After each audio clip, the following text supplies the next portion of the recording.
अष्टावक्र गीता 17वां अध्याय। जो पुरुष तृप्त है, शुद्ध इंद्रियों वाला है और सदा एकाकी में ही रमन करता है, उसी को ज्ञान और योगाभ्यास का फल प्राप्त होता है। हे राजन, तत्वज्ञानी इस जगत में कभी खेद को प्राप्त नहीं होता है, क्योंकि उसी एक से यह ब्रह्मांड मंडल पूर्ण है। जैसे सलकी के पत्तों से प्रसन्न हुए हाथी को नीम के पत्ते हर्षित नहीं करते हैं, वैसे ही ये विषय आत्मा में रमन करने वाले को कभी नहीं हर्षित कर पाते हैं। जो भोगे हुए भोगों में वासना नहीं रखता तथा भोगे हुए विषयों के प्रति आकांक्षा नहीं रखता, ऐसा मनुष्य संसार में दुर्लभ है। इस संसार में भोग की इच्छा रखने वाले और मोक्ष की इच्छा रखने वाले दोनों ही भद्र पुरुष देखे जा सकते हैं, लेकिन भोग और मोक्ष दोनों के प्रति निराकांक्षी विरल महाशय ही मिलेंगे। कोई उदारचित ही धर्म, अर्थ, काम, मोक्ष, जीवन और मृत्यु के प्रति है उपादेय का भाव नहीं रखता, जिसमें विश्व के विलय की इच्छा नहीं है और न उसकी स्थिति के प्रति द्वेष है, इसलिए वह धन्य पुरुष यथा प्राप्य आजीविका से सुख पूर्वक ही जीवन व्यतीत करता है। इस ज्ञान से कृतार्थ अनुभव कर गलित हो गई बुद्धि जिसकी, ऐसा कृत कार्य पुरुष देखता हुआ, स्पर्श करता हुआ, सूंघता हुआ, खाता हुआ सुख पूर्वक ही जीवन व्यतीत करता है। जिसका संसार सागर छिन्न हो गया है, ऐसे पुरुष में न तृष्णा है न विरक्ति है। उसकी दृष्टि शून्य हो गई है, चेष्टा व्यर्थ हो गई है और इंद्रियां विफल हो गई हैं। वह न जागता है न मरता है, न पलक खोलता है न पलक बंद करता है। अहो, मुक्त चेतस की कैसी परम दशा होती है। मुक्त पुरुष सर्वत्र स्वस्थ, सर्वत्र विमल आशय वाला दिखाई देता है और सब वासनाओं से रहित सर्वत्र सुशोभित होता है। देखता हुआ, सुनता हुआ, स्पर्श करता हुआ, सूंघता हुआ, खाता हुआ, ग्रहण ही करता हुआ, बोलता हुआ, चलता हुआ, हित और अहित से मुक्त महाशय निश्चय ही जीवन मुक्त है। मुक्त पुरुष सर्वत्र रस रहित है। वह न निंदा करता है, न स्तुति करता है, न हर्षित होता है, न क्रुद्ध होता है, न लेता है न देता है। प्रीति युक्त स्त्री और समीप में उपस्थित मृत्यु को देखकर जो महाशय अविचल मना और स्वस्थ रहता है, वह निश्चय ही मुक्त है। समदर्शी धीर के लिए सुख और दुख में, नर और नारी में, संपत्ति और विपत्ति में कहीं भेद नहीं है। छिन्न हो गया है संसार जिसका, ऐसे मनुष्य में न हिंसा है न करुणा है, न उदंडता है न दीनता है, न आश्चर्य है न क्षोभ ही है। मुक्त पुरुष न विषयों से द्वेष करने वाला है, न विषय लोलुप है, सदा आसक्ति रहित मन वाला होकर प्राप्त और अप्राप्त वस्तु का उपभोग करता है। शून्य चित्त पुरुष समाधान और असमाधान के, हित और अहित के विकल्प को नहीं जानता है। वह तो केवल जैसा स्थित है। भीतर से गलित हो गई हैं आशाएं जिसकी, और जो निश्चय पूर्वक यह जानता है कि कहीं कुछ भी नहीं है, ऐसा ममता रहित अहंकार शून्य पुरुष कर्म करता हुआ भी उनमें लिप्त नहीं होता। जिसका मन गलित हो गया है और जिसके मन में कर्म, मोह, स्वप्न और जड़ता सब समाप्त हो गए हैं, वह पुरुष कैसी अनिर्वचनीय अवस्था को प्राप्त होता है। जिसके उदय होने पर समस्त भ्रांति स्वप्न के समान तिरोहित हो जाती है, उस एकमात्र आनंद स्वरूप शांत और तेजोमय को नमस्कार है। सारे धन कमाकर मनुष्य अतिशय भोगों को पाता है, लेकिन सबके त्याग के बिना सुखी नहीं होता। कर्तव्य से पैदा हुए दुख रूप सूर्य के ताप से जला अंतर्मन जिसका, ऐसे पुरुष को शांति रूपी अमृत धारा की वर्षा के बिना सुख कहाँ है। यह संसार भावना मात्र है, परमार्थता कुछ भी नहीं है। भाव रूप और अभाव रूप पदार्थों में स्थित स्वभाव का अभाव नहीं है। यह आत्मपद न तो दूर है, न संकोच से ही प्राप्त होता है। यह निर्विकल्प, निरायास, निर्विकार और निरंजन है। मोह मात्र से निवृत्त होने पर और अपने स्वरूप के ग्रहण मात्र से वित्त, शोक और निरावरण दृष्टि वाले पुरुष शोभायमान होते हैं। समस्त जगत कल्पना मात्र है और आत्मा मुक्त सनातन है। ऐसा जानकर धीर पुरुष बालक के समान क्या चेष्टा करता है। आत्मा ब्रह्म है और भाव एवं अभाव कल्पित है। यह निश्चय पूर्वक जानकर निष्काम पुरुष क्या जानता है, क्या कहता है और क्या करता है। सब आत्मा है, ऐसा निश्चय पूर्वक जानकर शांत हुए योगी की ऐसी कल्पनाएं वह मैं हूँ और वह मैं नहीं हूँ छिन्न हो जाती हैं। अब शांत हुए योगी के लिए न विक्षेप है और न एकाग्रता है, न अतिबोध है और न मूढ़ता है, न सुख है न दुख है। निर्विकल्प स्वभाव वाले योगी के लिए राज्य और भिक्षावृत्ति में, लाभ और हानि में, समाज और वन में फर्क नहीं है। यह किया है और यह अन किया है। इस प्रकार के द्वंद्व से मुक्त योगी के लिए कहाँ धर्म है, कहाँ काम है, कहाँ अर्थ है, कहाँ विवेक है। जीवन मुक्त योगी के लिए कर्तव्य कर्म कुछ भी नहीं है और न हृदय में कोई अनुराग है। वह संसार में यथा प्राप्त जीवन जीता है।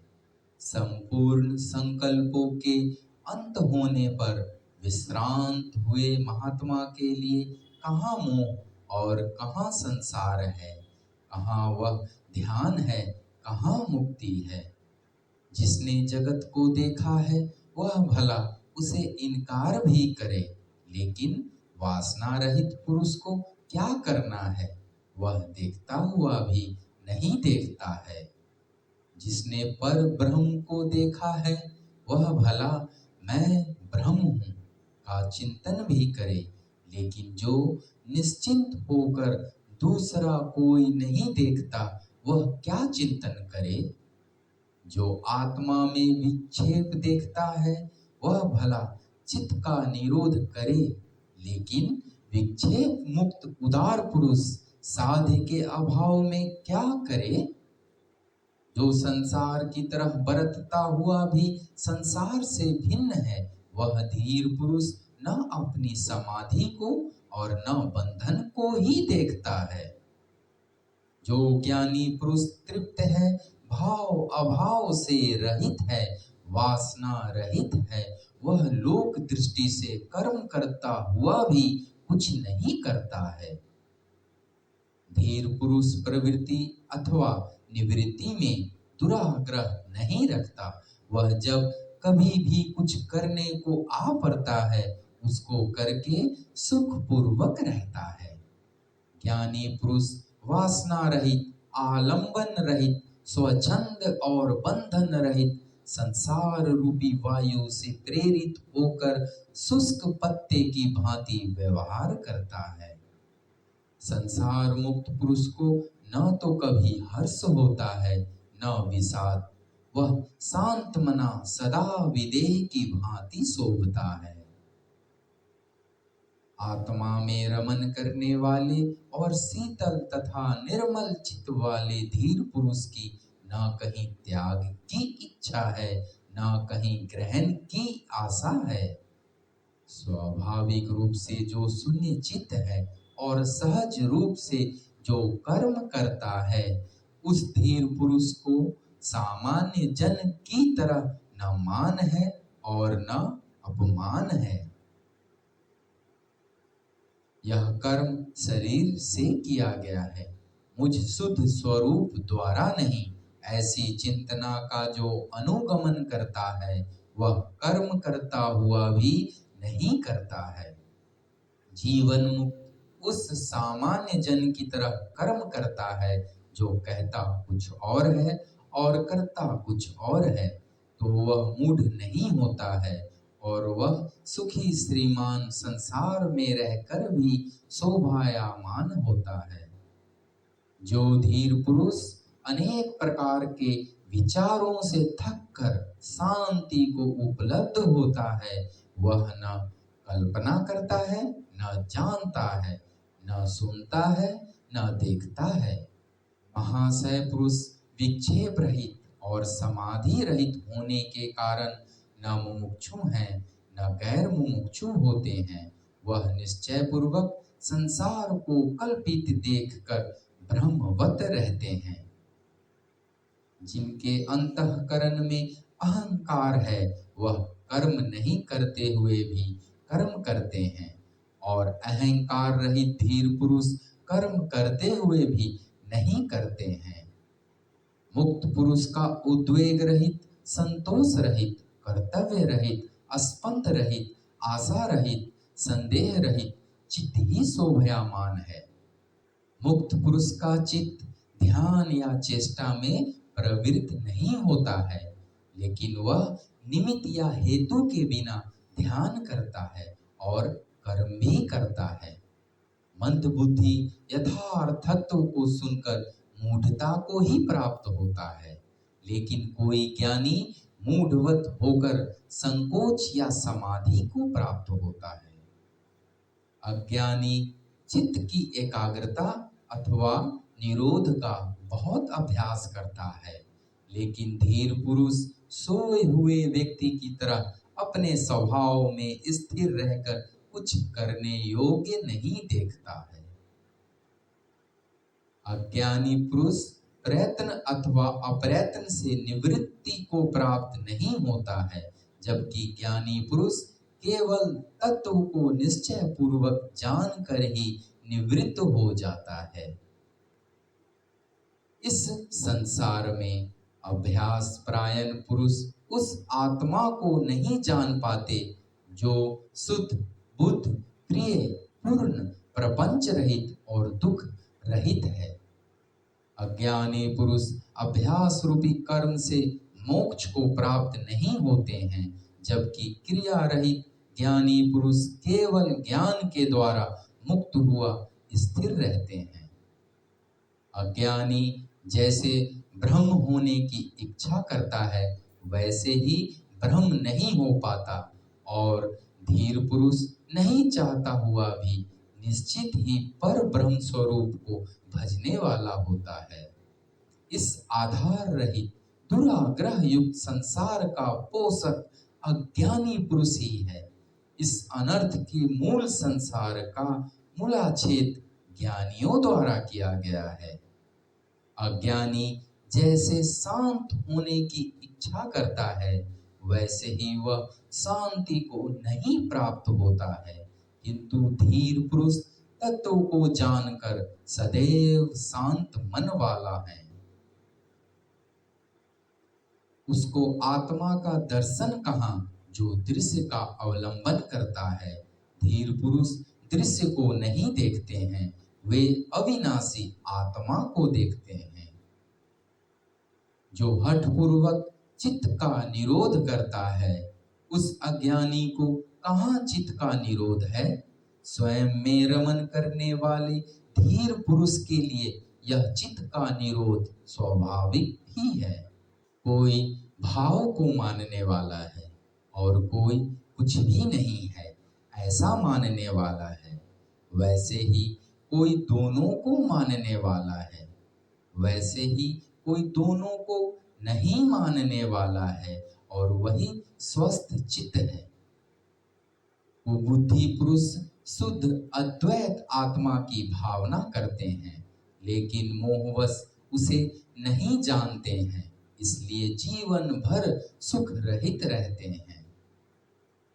मुमुक्षु पुरुष की बुद्धि आलंबन के बिना नहीं रहती, मुक्त पुरुष की बुद्धि सदा निष्काम और निरालंब रहती है।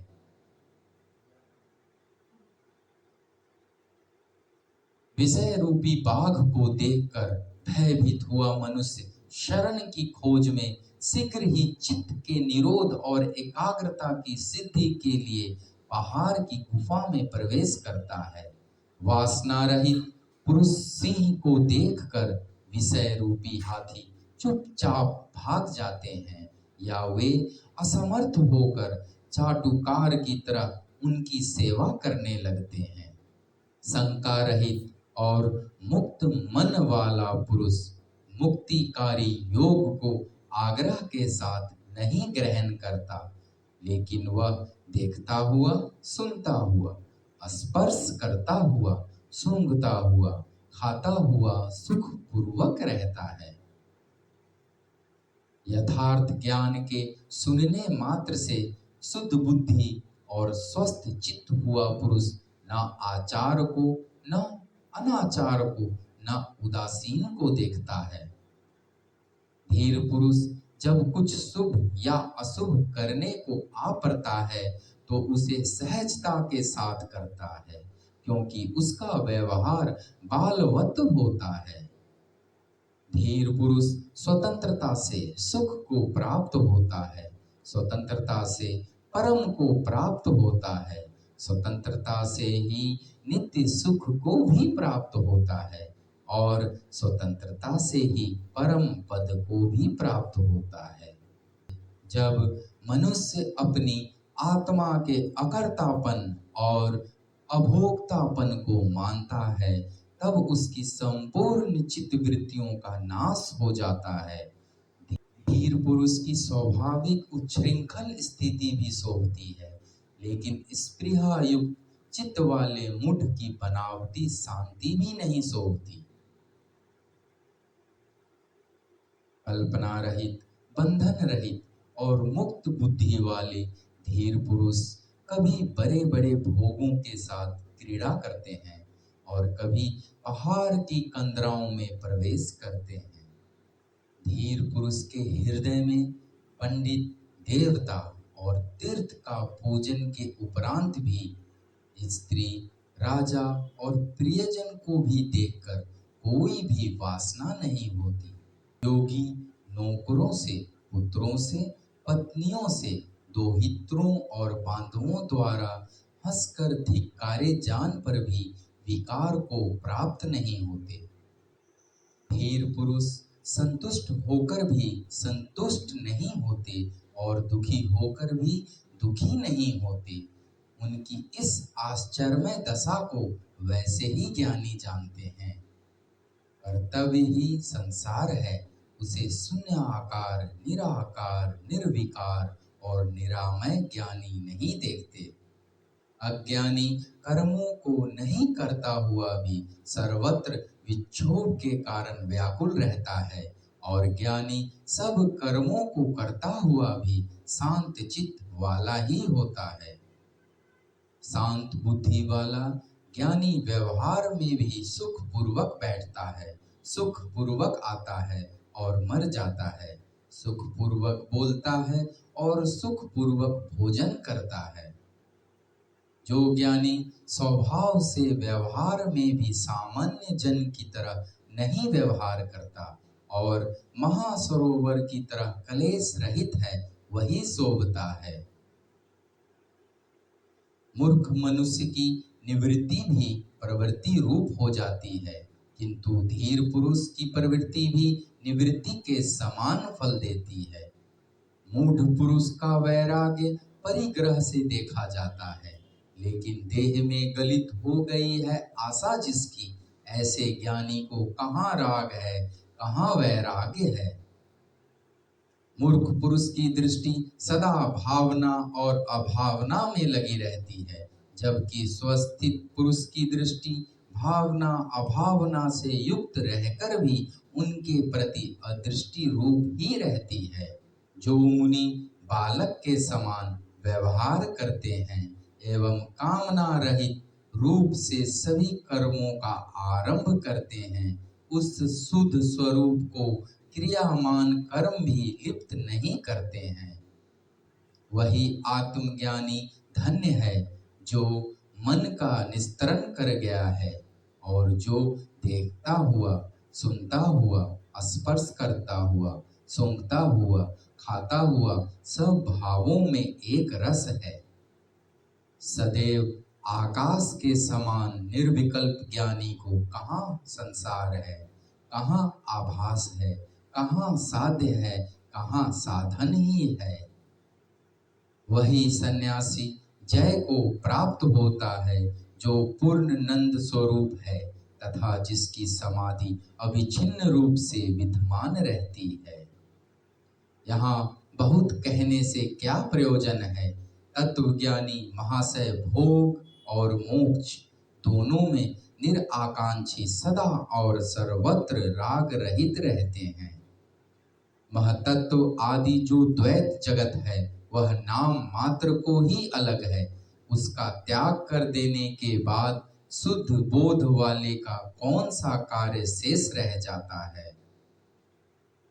यह समस्त जगत प्रपंच कुछ नहीं है, ऐसा निश्चय पूर्वक जानकर अलक्ष्य की स्फुरन वाला शुद्ध पुरुष स्वभाव से ही शांत होता है। दृश्य भाव को नहीं देखते हुए शुद्ध स्फुरन रूप का अनुभव करने वाले को कहाँ विधि है और कहाँ वैराग्य है, कहाँ त्याग है और कहाँ शांति है।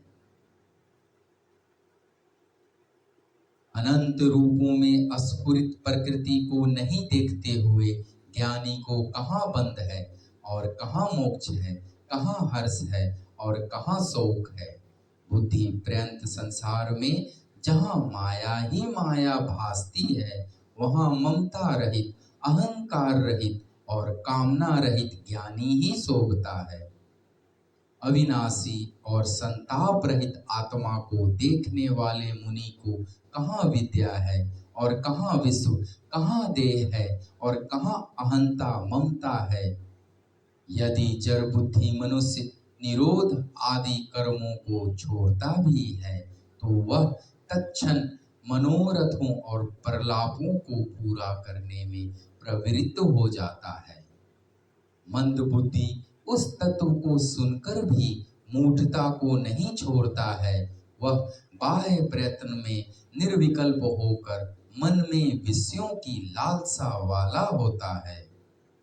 ज्ञान से नष्ट हुआ है कर्म जिसका, ऐसा ज्ञानी लोक दृष्टि में कर्म करने वाला भी है, लेकिन वह न कुछ करने का अवसर पाता है, न कुछ कहने का ही। सर्वदा निर्भय और निर्विकार धीर पुरुष को कहाँ अंधकार है, कहाँ प्रकाश है और कहाँ त्याग है, कहीं कुछ भी नहीं है। अनिर्वचनीय स्वभाव वाले स्वभाव रहित योगी को कहाँ धीरता है, कहाँ विवेकिता अथवा कहाँ निर्भयता है। योगी को न स्वर्ग है, न नरक है, न जीवन मुक्ति ही है। इसमें बहुत कहने से क्या प्रयोजन, योग की दृष्टि से कुछ भी नहीं है। धीर पुरुष का चित्त अमृत से पूरित हुआ शीतल है, इसलिए न वह लाभ के लिए प्रार्थना करता है और न ही हानि के लिए कभी चिंता करता है। निष्काम पुरुष न तो शांत पुरुष की प्रशंसा करता है, न दुष्ट को देखकर निंदा करता है। वह सुख दुख को समान समझता हुआ तृप्त है। धीर पुरुष न संसार के प्रति द्वेष करता है और न आत्मा को देखने की इच्छा करता है। हर्ष और शोक से मुक्त वह न मरे हुए जैसा है और न जीवित जैसा। पुत्र स्त्री आदि के प्रति स्नेह न रखता हुआ और विषयों में कामना रहित हुआ, अपने शरीर की भी चिंता नहीं करता हुआ, ज्ञानी पुरुष सभी आशाओं से मुक्त शोभा देता है। यथा प्राप्य से जीविका चलाने वाला, देशों में स्वच्छंदता से विचरण करने वाला, जहाँ सूर्यास्त हो वहाँ शयन करने वाला, धीर पुरुष सर्वत्र संतुष्ट है। जो निज स्वभाव रूपी भूमि में विश्राम करता है और जिसे संसार विस्मृत हो गया है, उस महात्मा को इस बात की चिंता नहीं है कि देह रहे अथवा जाए। अकिंचन स्वच्छंद विचरण करने वाला, द्वंद्व रहित, संशय रहित, आसक्ति रहित और अकेला बुद्ध पुरुष ही सब भावों में रमन करता है।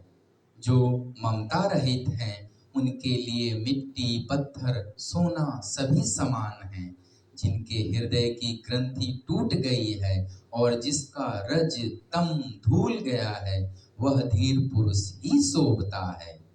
जो सर्वत्र व्यवधान से मुक्त उदासीन है और जिसके हृदय में कुछ भी वासना नहीं है, ऐसे तृप्त हुए मुक्त आत्मा की किसके साथ तुलना हो सकती है। वासना रहित पुरुष के अतिरिक्त दूसरा कौन है जो जानता हुआ भी नहीं जानता है, देखता हुआ भी नहीं देखता है, बोलता हुआ भी नहीं बोलता है। जिसकी सब भावों में शोभन अशोभन बुद्धि गलित हो गई है और जो निष्काम है वही शोभ्यमान है, चाहे वह भिखारी हो या भूपति ही हो। निष्कपट, सरल और यथार्थ चरित्र वाले योगी को कहाँ स्वच्छंदता है, कहाँ संकोच है और कहाँ तत्व का निश्चय है। आत्मा में विश्राम कर तृप्त हुए आशा रहित और शोक रहित ज्ञानी के अंतस में जो अनुभव होता है, उसे कैसे और किसको कहा जाए। जो सोया हुआ भी सुसुप्त नहीं है और न स्वप्न में भी सोया हुआ है, जागृत में भी नहीं जागा हुआ है, वही धीर पुरुष क्षण क्षण तृप्त है। ज्ञानी चिंता युक्त भी चिंता रहित है, इंद्रियों सहित भी इंद्रियों रहित है, बुद्धि सहित भी बुद्धि रहित है तथा अहंकार युक्त भी अहंकार रहित है। ज्ञानी न सुखी है न दुखी है, न विरक्त है न संग युक्त है, न मुमुक्षु है न मुक्त है, न किंचन है न अकिंचन ही है। धन्य पुरुष विक्षेप में भी विक्षिप्त नहीं होता, समाधि में भी समाधि वाला नहीं है, जड़ता में भी जड़ नहीं है, पांडित्य में भी पंडित नहीं है। मुक्त पुरुष सब स्थितियों में स्वस्थ है, किए हुए और करने योग्य कर्म में तृप्त है, सर्वत्र समान है, तृष्णा के अभाव में किए हुए और अनकिए हुए कर्म को स्मरण नहीं करता है। मुक्त पुरुष न स्तुति किए जाने पर प्रसन्न होता है, न निंदित होने पर क्रुद्ध होता है, न मृत्यु में उद्विग्न होता है, न जीवन में हर्षित होता है। शांत बुद्धि वाला पुरुष न लोगों से भरे नगर की ओर भागता है, न वन की ओर ही, वह सभी स्थिति और सभी स्थान में समभाव से ही स्थित रहता है।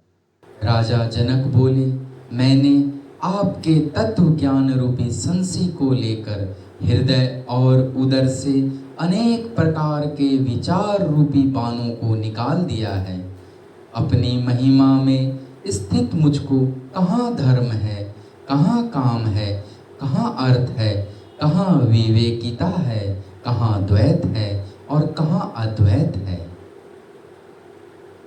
नित्य अपनी महिमा में स्थित हुए मुझको कहाँ भूत है, कहाँ भविष्य है, कहाँ वर्तमान है अथवा देश भी कहाँ है। अपनी महिमा में स्थित हुए मुझको कहाँ आत्मा है और कहाँ अनात्मा, अथवा कहाँ शुभ है, कहाँ अशुभ है, कहाँ चिंता है अथवा कहाँ अचिंता है। अपनी महिमा में स्थित हुए मुझको कहाँ स्वप्न, कहाँ सुषुप्ति, कहाँ जागृत और कहाँ तुरीय अवस्था का भय है। अपनी महिमा में स्थित मुझको कहाँ दूर है, कहाँ समीप है, कहाँ बाह्य है, कहाँ अभ्यंतर है, स्थूल कहाँ है और सूक्ष्म कहाँ है। अपनी महिमा में स्थित मुझको कहाँ मृत्यु है, कहाँ जीवन है, कहाँ लोक है व कहाँ इसका लौकिक व्यवहार है, कहाँ लय है और कहाँ समाधि। अपनी आत्मा में विश्रांत हुए मुझको त्रिवर्ग की कथा पर्याप्त है, योग की कथा भी पर्याप्त है, विज्ञान की कथा भी पर्याप्त है। मेरे निरंजन स्वरूप में कहाँ पंचभूत हैं, कहाँ देह है, कहाँ इंद्रियां हैं अथवा कहाँ मन है, कहाँ शून्य है और कहाँ नैराश्य है। सदा द्वंद्व रहित मुझको कहाँ शास्त्र, कहाँ आत्मविज्ञान है, कहाँ विषय रहित मन है, कहाँ तृप्ति है, कहाँ तृष्णा का अभाव है। स्वरूप की कहाँ रूपिता है, कहाँ विद्या है और कहाँ अविद्या है, कहाँ मैं है अथवा कहाँ यह है, कहाँ मेरा है, कहाँ बंध है अथवा कहाँ मोक्ष है। मुझ सदैव निर्विशेष को प्रारब्ध कर्म कहाँ अथवा कहाँ जीवन मुक्त है और कहाँ यह विदेह कैवल्य ही है।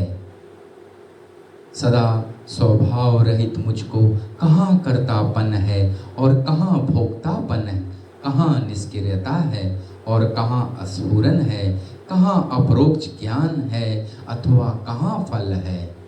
मुझ अद्वैत स्वरूप को कहाँ लोक है अथवा कहाँ मुमुक्षु है, कहाँ योगी है, कहाँ ज्ञानवान है अथवा कहाँ बद्ध है और कहाँ मुक्त। मुझ अद्वैत स्वरूप को कहाँ सृष्टि और कहाँ संसार, कहाँ साध्य है और कहाँ साधन है, कहाँ साधक है अथवा कहाँ सिद्धि है। सर्वदा विमाल रूप मुझको कहाँ परमात्मा, कहाँ प्रमाण, कहाँ प्रमेय और कहाँ प्रमा है, कहाँ किंचित है और कहाँ अकिंचित है। सर्वदा क्रिया रहित मुझको कहाँ एकाग्रता, कहाँ ज्ञान, कहाँ मूढ़ता, कहाँ हर्ष और कहाँ विषाद ही है। सदा निर्विकार रूप मुझको कहाँ यह व्यवहार है और कहाँ वह परमार्थता है, कहाँ सुख है अथवा कहाँ दुख है। मुझ सदा विमल स्वरूप को कहाँ माया और कहाँ संसार है, कहाँ प्रीति है अथवा कहाँ विरति है, कहाँ जीव है और कहाँ ब्रह्म है। सर्वदा कुटस्थ अखंड रूप और स्वस्थ मुझको कहाँ निवृत्ति है, कहाँ मुक्ति है और कहाँ बंध है। उपाधि रहित शिव रूप मुझको कहाँ उपदेश है, कहाँ शास्त्र है, कहाँ शिष्य है, कहाँ गुरु है और कहाँ पुरुषार्थ है। अस्ति कहाँ है, नास्ति कहाँ है, कहाँ एक है अथवा दो कहाँ है। इसमें बहुत कहने से क्या प्रयोजन, मुझको तो कुछ भी नहीं उठा रहा है। इति अष्टावक्र गीता समाप्त। ओम तत्सत, ओम तत्सत, ओम तत्सत।